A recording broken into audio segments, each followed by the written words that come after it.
Hello friends, super magic રસોઈમાં મિત્રો હું આપનું સ્વાગત કરું છું।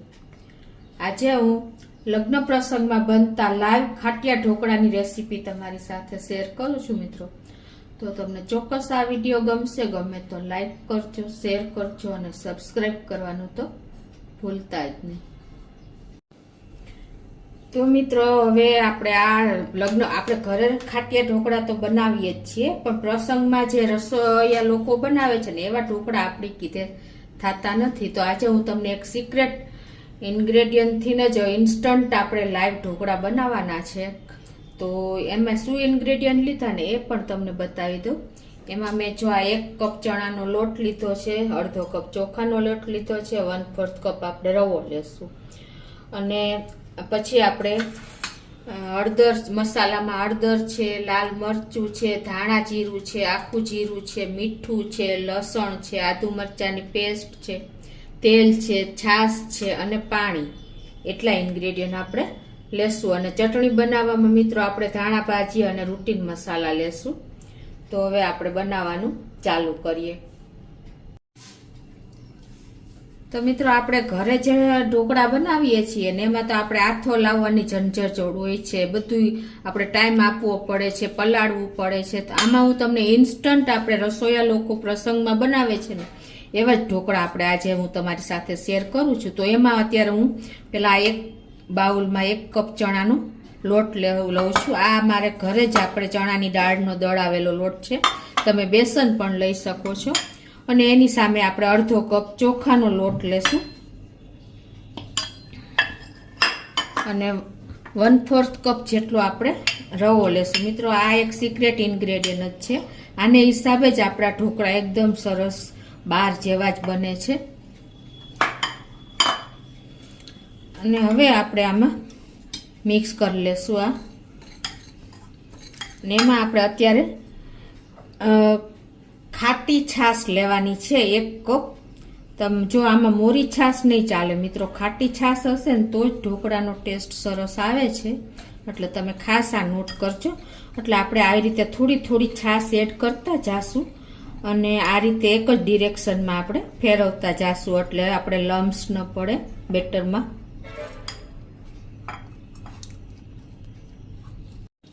આ રીતે આપણે જો થોડી થોડી છાશ એડ કરીને જ આપણે આ બેટર તૈયાર કરી છીએ।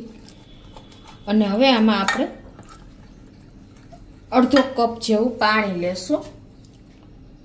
પાણીની ક્વોન્ટિટી મિત્રો થોડીક પ્લસ માઇનસ થઈ શકે છે, તમારા રવાની કન્સિસ્ટન્સી ઉપર આધાર છે, એટલે ખાસ એ પણ તમે નોટ કરજો।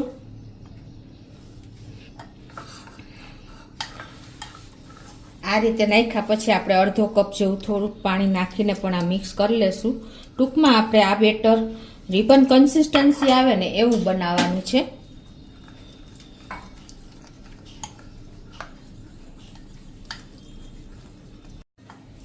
તો જો આ રીતે આપણે રિબન કન્સિસ્ટન્સી જેવું થઈ ગયું છે। હવે આને આપણે ઢાંકીને 10 મિનિટ રેસ્ટ આપી દેશું।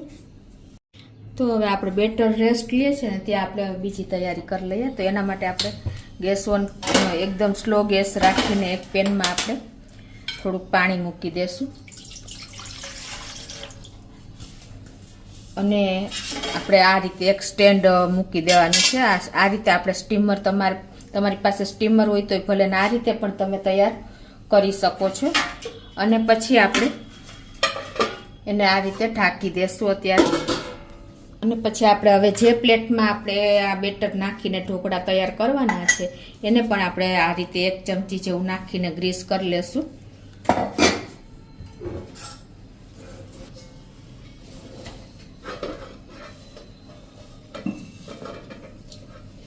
આ રીતે આપણે 2 પ્લેટ તૈયાર કરશું, એટલે 2 પ્લેટમાં આવી રીતે ગ્રીસ કરી લેશું। અને મિત્રો આપણે જ્યારે ઢોકળા બનાવીને ત્યારે હંમેશા સિંગ તેલનો જ ઉપયોગ કરવાનો, એટલે એકદમ સરસ આપણે ઢોકળાની સ્મેલ આવે છે અને ટેસ્ટ પણ બહુ સરસ થાય છે। મિત્રો આપણે જો લગ્ન પ્રસંગમાં જે ઢોકળા હોય છે એની સાથે જે લસણવાળી ચટણી લાલ હોય છે એવી ચટણી પણ આપણે ઘરે નથી થતી, તો આજે હું એની જ પણ તમને રેસીપી શેર કરું છું। તો એમાં પહેલાં આપણે જો ખાયણીમાં તમારે તૈયાર કરવી હોય તો પણ ચાલે, અને મિક્સર જારમાં પણ તમે તૈયાર કરી શકો છો। તો એમાં આપણે પહેલાં થોડી ધાણા ભાજી નાખી દેશું અને એમાં આપણે 2 ચમચી જેવું લાલ મરચું નાખી દેશું.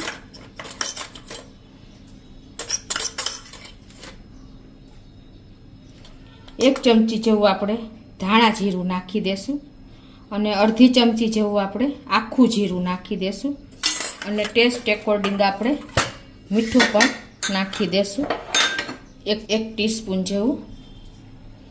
અને 1 ચમચી જેવું આપણે અત્યારે તેલ પણ નાખી દેશું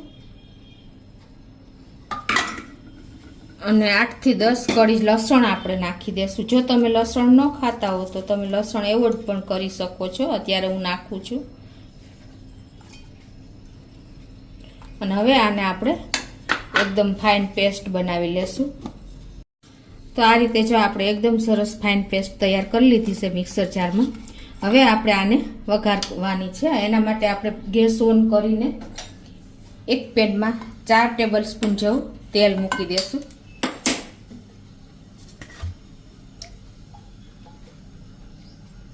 આપણે જે લગ્ન પ્રસંગમાં ચટણી હોય છે ને એ ચટણીનો ટેસ્ટ પણ અલગ જ હોય છે અને એનું લુક પણ એકદમ સરસ આપણે ખ્યાલ હોય છે કે ઉપર તેલ તરતું હોય છે. એ ટાઈપની આજે આપણે ચટણી બનાવશું. તો આ રીતે જો આપણું તેલ પણ ગરમ થઈ ગયું છે અને હવે એમાં આપણે આ ચટણી જે બનાવી છે એ નાખી દેશું.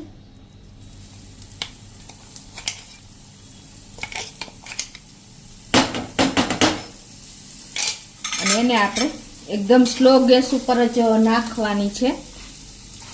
આવી રીતે પેસ્ટ સાંતળી લેશું. ને એવું લાગે ને તો તમારે ગેસ પણ બંધ કરી દેવાનો થોડીક વાર, એટલે તમારો કલર એકદમ બ્લેક ન થઈ જાય મિત્રો. ખાસ આ પણ તમે ધ્યાન રાખજો. હવે આ રીતે આપણે એને સરસ સાંતળી લેશું 1-2 મિનિટ જેવી. અને આ રીતે જો તેલ છૂટું પડે ને ત્યારે જ આપણે એમાં થોડુંક પાણી એડ કરશું.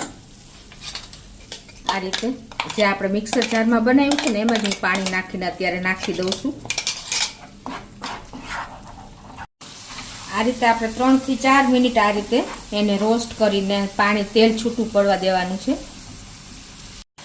તો આપણે જો 3 થી 4 મિનિટ થઈ ગઈ છે અને આપણે જો પેસ્ટ એકદમ સરસ ઉપર તેલ આવી ગયું છે, તમને ખ્યાલ આવી જતો હશે.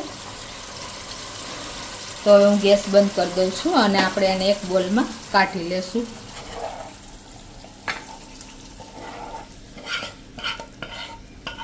તો હવે આપણે જો બેટરને રેસ્ટ આપ્યો ને એને પણ 10 મિનિટ થઈ ગઈ છે. તો હવે એમાં આપણે 1 ચમચી જેવું આપણે આદુ મરચાંની જે પેસ્ટ કરી છે એમાં આદુ મેં થોડુંક ચડિયાતું રાખ્યું છે એ નાખી દેશું આ બેટરમાં. અડધી ટીસ્પૂન જેવું આપણે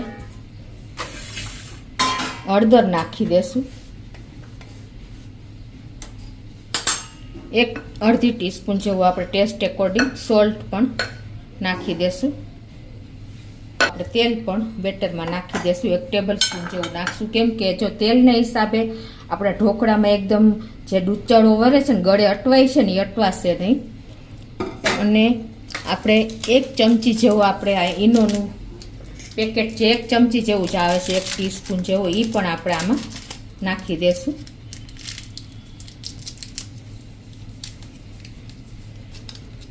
આ 1 કપ ચણાનો લોટ ને જે આપણે બેટર બનાવ્યું છે ને એમાં 1 પેકેટ ઇનફ છે.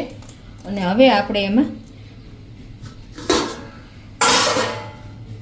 1 ચમચી જેવું આપણે ગરમ પાણી પણ નાખી દેશું.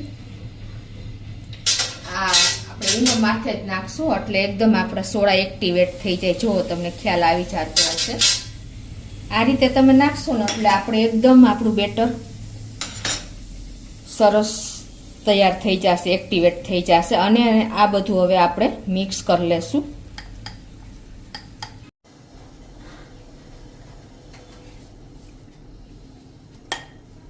તો આ રીતે જો આપણું બેટર પણ એક્ટિવેટ થઈ ગયું છે. અત્યારે આપણે 2 પ્લેટમાં નાખવાના છે. જો તમારે 1 પ્લેટમાં નાખવું હોય ને મિત્રો તો તમારે અડધું બેટરમાં જ ઈનો નાખવાનો, નહીતર તમારું બેટર એકદમ સરસ નહીં ફૂલે આપણા ઢોકળા. અને આપણે જે લાઈવ ઢોકળા બનાવીએ છીએ ને લગ્નમાં એકદમ પાતળા હોય છે, તો એ રીતે જ આપણે તૈયાર કરવાના છે. તો આ રીતે હું 2 પ્લેટમાં અત્યારે નાખી દઉં છું.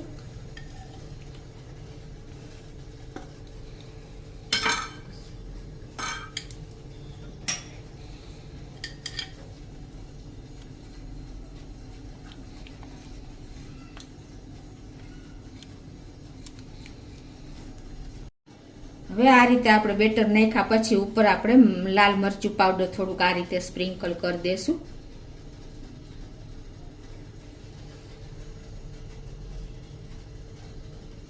તમે તમારા ટેસ્ટ એકોર્ડિંગ વધઘટ કરી શકો છો. અને હવે જો આપણે આ બાજુ ગેસ ઉપર પાણી મૂક્યું હતું, એ પણ તૈયાર થઈ ગયું છે.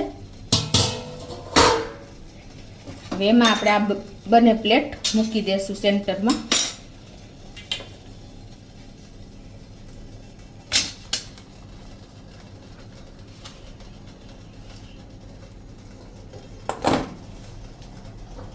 અને હવે આને આપણે આ રીતે ઢાંકીને ઉપર વજન મૂકી દેશું, એટલે સ્ટીમ બહાર ન નીકળે. આ રીતે તમે મૂકશો ને એટલે સરસ આપણે ઢોકળા તૈયાર થઈ જશે. અને હવે આને આપણે 10 મિનિટ થવા દેશું ફૂલ ફ્લેમ ઉપર. તો જો 10 મિનિટ થઈ ગઈ છે અને આપણે ઢોકળા પણ ચેક કરી લઈએ.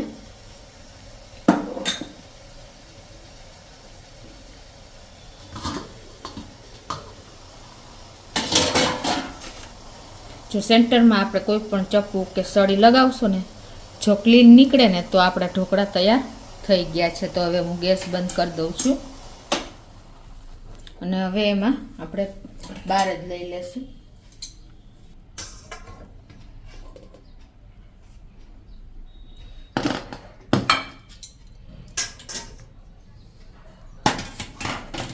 હવે એમાં આપણે ઉપર આ રીતે બ્રશથી ઓઇલ પણ કરી દેશું, તેલ, સિંગ તેલથી.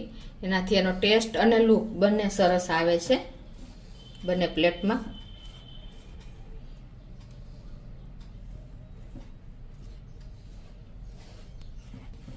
અને હવે આને આપણે ઠંડા થવા દેશું, પછી પીસ કરશું. હવે જો આપણા ઢોકળા પણ 2 થી 4 મિનિટ થઈ છે અને ઠંડા થઈ ગયા છે. તો હવે એને આપણે પીસ કરી લેશું.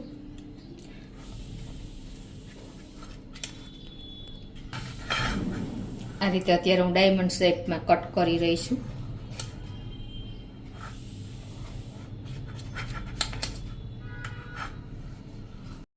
તો આ રીતે જો આપણે ડાયમંડ શેપમાં કટ કરી લીધા છે. હવે તમને ખોલીને પણ બતાવી દઉં. જુઓ મિત્રો, એકદમ સરસ. જુઓ આપણા ઢોકળા ફ્લફી અને જાળીવાળા, એકદમ પોચા, સોફ્ટ, સુપર સોફ્ટ બન્યા છે મિત્રો. તમને ખ્યાલ પણ આવી જતો હશે. જો છે ને એકદમ. જો તો આ રીતે એકદમ પતલા ઢોકળા આપણે લગ્ન પ્રસંગમાં જોઈએ છીએ, એ જ રીતે મેં બનાવ્યા છે મિત્રો. તો તમે ચોક્કસ એક વખત આ રીતે ટ્રાય કરજો. અને એની સાથે આપણે આ રીતે તેલ અને આ જે ચટણી બનાવી એ આપણે સર્વ કરીએ છીએ મિત્રો. તો મિત્રો આ રીતે જો આપણે સિંગ તેલની આ જે ચટણી બનાવી છે અને આ સિંગ તેલ છે, એની સાથે આ ઢોકળા બહુ સરસ લાગે છે.